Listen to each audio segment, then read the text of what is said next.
typical. How could that make any difference? The idea that wearing a piece of cloth on her head might bring about healing seemed foolish to her. I gently reminded her that dipping 7 times in the Jordan River to heal leprosy seemed like a foolish thing to Naaman, but when he did it, he was healed. I mentioned other biblical examples of seemingly foolish actions that brought about the blessings of God. I explained that things which we do in the physical realm affect what happens in the unseen spiritual realm in ways we cannot understand.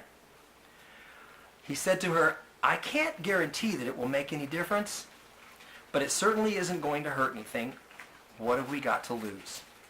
In submission to this, she began wearing a scarf each day as we prayed together. Within a matter of days, we noticed that the rasping sound had disappeared, and her breathing returned to normal again. As of this writing in 1995, so that was several years later, okay, the illness has never returned, and I do not expect it to. The sickness which physicians could neither diagnose or treat left of its own accord when my wife covered her head. Is this mere coincidence?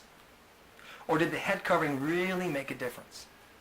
Of course, there is no way to prove whether or not wearing a piece of cloth was what made the disease depart, but we know that when pieces of cloth were brought from Paul, diseases departed and evil spirits went out.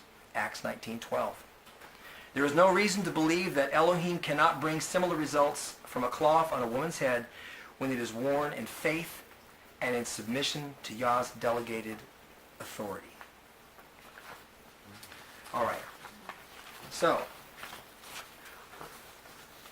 I think I've pretty much said it all. We could talk more, but that's it.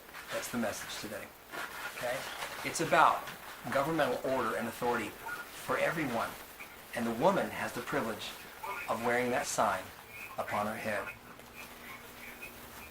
What would happen if all the women in the remnant started doing that?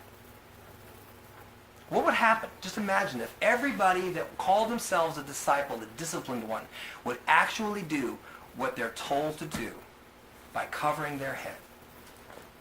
Wow.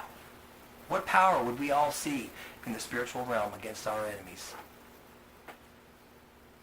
May you be blessed.